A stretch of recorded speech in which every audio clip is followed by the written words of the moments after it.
మీరెవరినైనా వికృతంగా ఉన్నారు. AK party చౌనికి బదులు కొత్తలతో కనిపిస్తున్నారు. ప్రభుత్వం మారిందా? కాదు, నువ్వే లోకం మారావు. అంటే నరకానికి వచ్చావు. పద.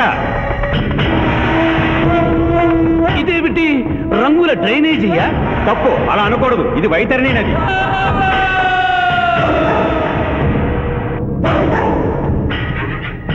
ఇందులో చీము నెత్తురు ప్రవహిస్తూ ఉంటుంది. పాపులను ఈ నది గుండానే నరకానికి తీసుకెళ్తుంటాం.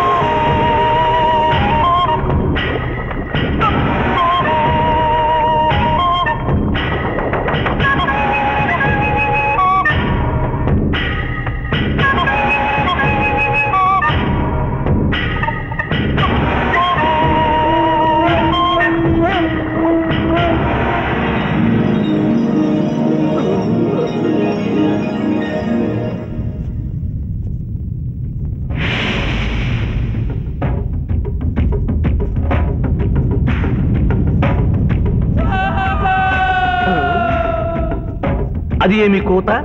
యమలోకం కోడి పుంజ ఇక్కడ ఇప్పుడే తెల్లవారుచున్నదా? అది కాదు మానవ, ఈ రోజు మాకు పర్వదినం, అందరికీ సెలవు దినం. మా యువ యమధర్మరాజుకు పట్టాభిషేకం. మరి కొద్ది ఘడియల్లో సంరంభం ఆరంభం కానుంది. ఆ సూచికే అది. యువయముడికి పట్టాభిషేకమా? ఇక్కడను వారసత్వమా? మనలో మాట ముసలియముడు ఇష్టపూర్వకముగా చేస్తున్నాడా లేక వెన్ను పోట? అది మాకు తెలియదు. కింకరా, చిన్నయముడు మంచివాడా కక్కోటకుడా? అమాయకుడు, ప్రశంసలకి లొంగిపోవును. పొగడ్తలకు లొంగని వాడేవాడు. ఆ పిల్ల కుంకయముణ్ణి పొగడ్తలతో మెప్పించి ఒప్పించి భూలోకమునకు తప్పించుకుని పోయేదను.